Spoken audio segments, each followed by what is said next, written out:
Sa ilalim ng malamlam na bituin, ang kwento ng pag-ibig, pagsasama, at pag-asa. Sa isang malayong bayan, sa ilalim ng malamlam na liwanag ng mga bituin, nabuo ang isang kwento ng pagmamahal, pagsasama, at pag-asa na nagbigay inspirasyon sa marami. Ito ay ang kwento ng Sa ilalim ng malamlam na bituin, ang kwento ng pag-ibig, pagsasama, at pag-asa. Sa pagsapit ng mga sandali ng pagkakataon, isang lalaki na nagngangalang Miguel ay nakilala ang dalawang babaeng nagbibigay liwanag sa kanyang buhay, sina Elena at Isabela. Ang mga mata ng bawat isa ay nagtagpo, at sa likod ng mga mapanuring titig, nabuo ang isang ugnayan na magbibigay buhay sa kanilang mga puso. Ngunit ang kwento ay higit pa sa isang simpleng pag-ibig. Sa kabila ng pagmamahalang nadama ni Miguel para kina Elena at Isabela, may mga tanong at pag-aalinlangan sa kanyang isipan. Sino ba pipiliin ko?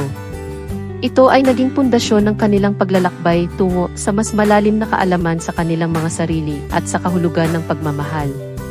Sa paglipas ng mga taon, ang kwento ng tatlong nagmamahalan ay naging simbolo ng pagkakaisa at pagkakaroon ng malasakit sa kapwa.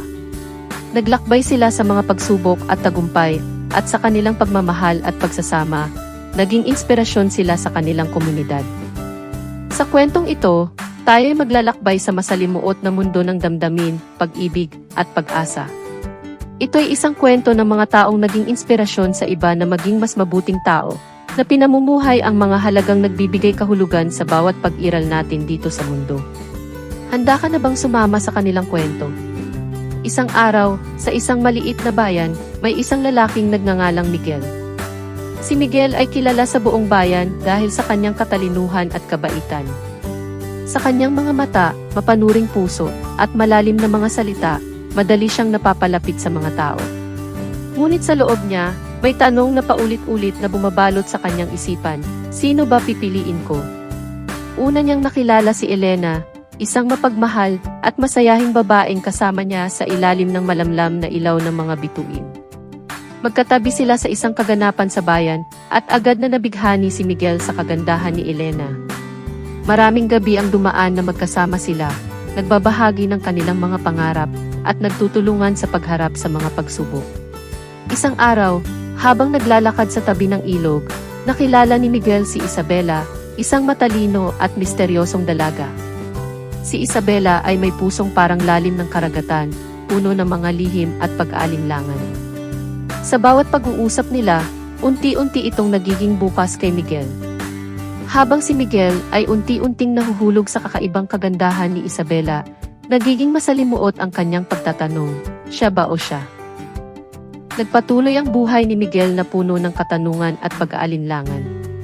Bagamat sila'y magkaibang babae, pareho silang nagbibigay saya at kulay sa kanyang mundo. Ngunit sa paglipas ng panahon, napagtanto ni Miguel na hindi kinakailangang mamili. Hindi niya kailangang pumili sa pagitan ng dalawang babae, bagkus ay maaaring yakapin silang dalawa sa iba't ibang paraan. Sa wakas, nahanap ni Miguel ang kanyang sagot. Hindi lamang isa sa kanila ang kanyang pipiliin, kundi ay magiging tapat siya sa kanilang dalawa. Pinili ni Miguel na yakapin ang kagandahan ng pagmamahal, na sa bawat isa sa kanila'y may espesyal na puwang.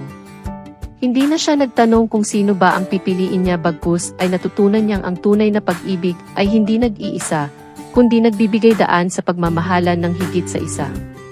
Habang tumatagal, mas lalo pang lumalalim ang ugnayan ni Miguel sa dalawang babaeng kanyang minamahal. Nagtutulungan silang tatlo sa mga proyekto at mga gawain sa bayan, nagbibigay inspirasyon sa isa't isa para laging maging mabuting tao. Ang pagmamahal ni Miguel ay nagiging inspirasyon sa kanyang mga kaibigan at kapwa-bayan, nagpapakita ng halimbawa ng pagmamahal na walang takot sa pagtanggap at pag-ibig sa iba't ibang paraan. Sa paglipas ng panahon, dumating ang mga pagsubok na nagpukaw sa mga damdamin ni Miguel. Naranasan nilang tatlo ang hirap at lungkot ng buhay, ngunit sa bawat pagkakataon, nagtutulungan silang lampasan ito. Naging matatag ang kanilang pagmamahalan at sa halip na magdulot ng pag-aaway, nagsilbing pundasyon ng pagkakaibigan at pagtitiwala. Sa isang espesyal na okasyon, nagdesisyon si Miguel na mag-organisa ng isang espesyal na pagtitipon para sa dalawang mahalaga sa kanyang buhay, si Elena at Isabela. Sa harap ng mga kaibigan at pamilya, inihayag niya ang kanyang pagmamahal sa kanilang dalawa. Bagamat ito'y kakaiba, tinanggap nila ito ng buong puso at walang pag-aalinlangan. Ipinakita nito na ang pagmamahal ay hindi nakatali sa tradisyon o sa mga umiiral na pamantayan, kundi sa dalawang taong nagmamahalan.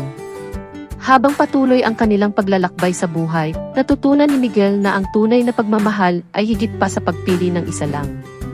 Ipinakita niya na sa pagiging bukas sa pagmamahal, kayang mahalin ng puso natin ang higit sa isa, at maibahagi ang pagmamahal na ito ng walang takot sa mundo. Sa huli, si Miguel, Elena, at Isabela ay naging inspirasyon sa kanilang bayan na ang pag-ibig ay hindi nagdudulot ng pag-aaway, kundi ng pagkakaunawaan at pagkakaibigan. Sa kabila ng mga magagandang kaganapan sa buhay ni Miguel, kasama si Elena at Isabela, hindi rin sila nakaligtas sa mga pagsubok na kailangang harapin. Dumating ang mga pagkakataon na nagdulot ng pag-aalinlangan at pangamba sa puso ni Miguel. Minsan, napapatanong siya sa sarili kung tama ba ang kanyang ginagawa o kung kinakailangan niyang mamili sa pagitan ng dalawang babaeng nagmamahal sa kanya. Nang magkaroon ng malalim na usapan sina Miguel, Elena, at Isabela, napagtanto nila na ang kanilang pagmamahal ay hindi isang labanan o kompetisyon. Sa halip, ito'y isang pagtutulungan para sa kanilang lahat. Naging bukas sila sa isa't isa tungkol sa kanilang mga damdamin, at sa proseso nito, natagpuan nila ang solusyon na magpapatibay sa kanilang ugnayan. Ipinakita nila na sa pagmamahal, hindi may iwasan ang mga pag-aalinlangan at pagkukulang.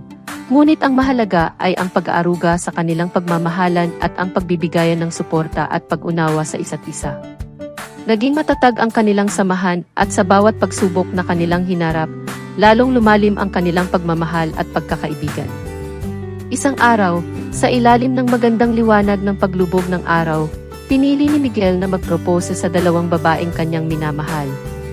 Sa harap ng kanilang pamilya at mga kaibigan, dala-dala ang puso na puno ng pagmamahal at determinasyon.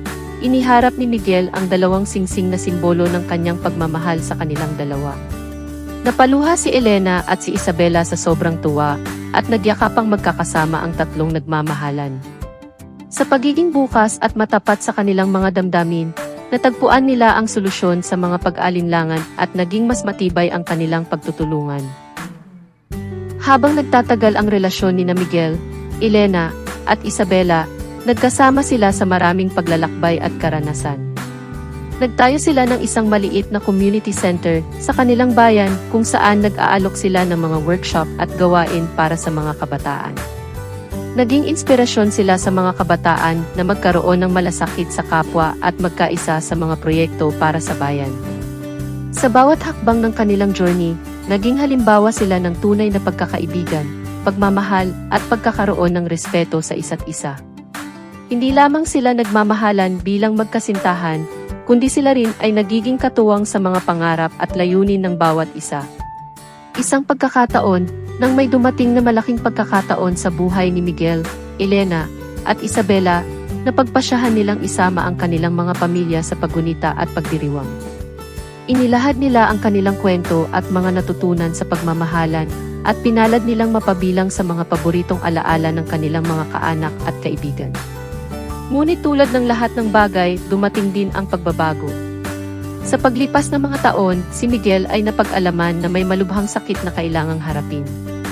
Naging matapang siyang humarap sa kanyang kalagayan, at naging lakas ng loob para sa kanyang mga minamahal. Sa kabila ng pagsubok na ito, nanatili ang pagkakaisa ni Miguel, Elena, at Isabela. Naglingkod silang magkakasama sa pag-aalaga kay Miguel, nagbibigay ng kasiyahan at pagmamahal sa mga huling sandali ng kanyang buhay. Ipinakita nila ang tunay na halaga ng pagmamahal sa pamamagitan ng pagtitiis, pag-unawa, at pagiging matatag sa harap ng hamon. Nang sumakabilang buhay si Miguel, hindi lamang ito naging pagtatapos ng kanilang kwento, kundi naging hudyat ng mas malalim na pagkakaugnay ng kanilang mga puso. Ang kanilang pagmamahal at pagkakaibigan ay patuloy na nagbibigay inspirasyon sa mga tao sa kanilang bayan. Isinilang ang isang proyekto sa kanyang pangalan na naglalayong itaguyod ang pagmamahalan at pagkakaisa sa komunidad. Sa paglipas ng mga taon matapos ang pagpanaw ni Miguel, patuloy na nanatili ang alaala ng kanyang pagmamahal sa mga puso ni Elena at Isabela.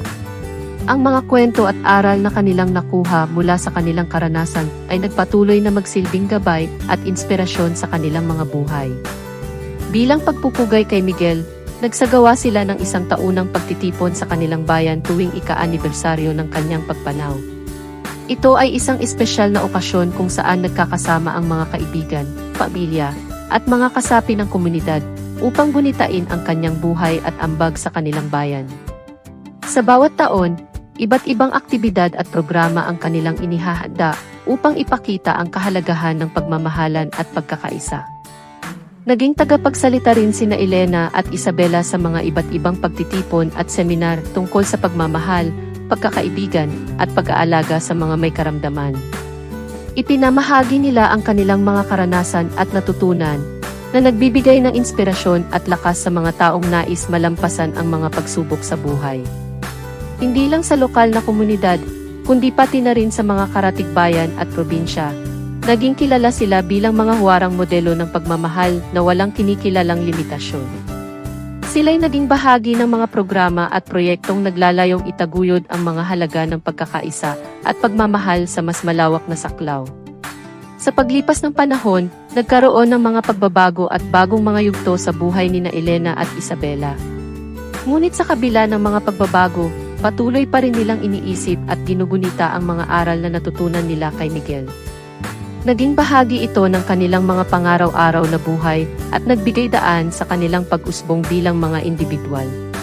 Ang kwento ni Miguel, Elena, at Isabela ay nagpapakita na ang pagmamahal ay may kakayahang magdulot ng mas malalim at mas makahulugang kahulugan sa buhay.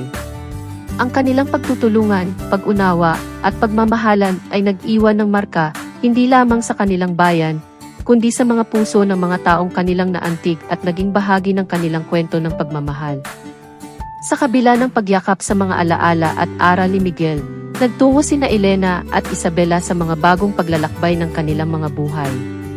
Sa paglipas ng panahon, naging bahagi sila ng mga pagbabago sa kanilang komunidad. Itinatag nila ang isang puok ng pag-aalaga para sa mga may karamdaman, na nagbibigay serbisyo at suporta, hindi lamang sa mga pasyente kundi pati na rin sa kanilang mga pamilya. Ipinamalas nila ang halaga ng pag-aalaga at pagtutulungan sa mga panahon ng kagipitan. Sa mga proyektong ito, hindi lamang sila nagbibigay tulong sa iba, kundi pati na rin sa kanilang mga sarili. Natutunan nilang ang halaga ng pagmamahal sa kanilang mga puso at sa pagmamahal na ito, nabubuhay ang alaala ni Miguel. Ang mga serbisyong kanilang ibinibigay ay nagpapalaganap ng mensahe ng pag-ibig at pagkakaisa sa bawat isa sa kanilang komunidad. Bukod sa kanilang mga adhikain sa pag-aalaga, naging kilala rin sina Elena at Isabela sa kanilang mga likhang sining. Sa pamamagitan ng musika, tula at sining, nagpapahayag sila ng kanilang mga damdamin at mga mensahe ng pag-ibig at pag-asa. Ang kanilang mga gawaing ito ay nagbibigay inspirasyon sa iba na gamitin ang sining bilang paraan upang maiparating ang mga emosyon at mensahe sa mas malalim na paraan. Hindi rin sila tumigil sa pag-aaral at pag-unlad sa kanilang mga sarili. Nagpatuloy sila sa pag-aaral at pagtuturo na naglalayong mapalaganap ang kanilang mga natutunan sa iba. Sa pagiging huwaran sa kanilang larangan, nagiging inspirasyon sila sa mga kabataan na maging determinado at magsumikap sa kanilang mga pangarap. Sa kabila ng paglipas ng mga taon, patuloy pa rin silang nagmamahalan at nagtutulungan. Ang kanilang kwento ay patuloy na nagbibigay buhay sa mga tao at nagpapakita na ang pag-ibig ay may malalim na bisa na maaaring magtuloy-tuloy kahit sa paglipas ng panahon. Naging bahagi sila ng isang magandang pagbabago sa kanilang komunidad, at ang kanilang pagmamahal ay patuloy na nagbibigay liwanag sa mga puso ng mga taong kanilang naaabot. Habang naglalakbay si Elena at Isabela sa mga bagong pagkakataon at paglalakbay ng kanilang mga buhay, naisipan nilang lumikha ng isang institusyon na magpapatuloy sa mga advokasya at mga halaga na kanilang pinanghawakan mula kay Miguel. Isinilang ang Miguel Center for Love and Unity, isang organisasyon na naglalayong itaguyod ang pagmamahal, pagkakaisa, at pangangalaga sa kapwa.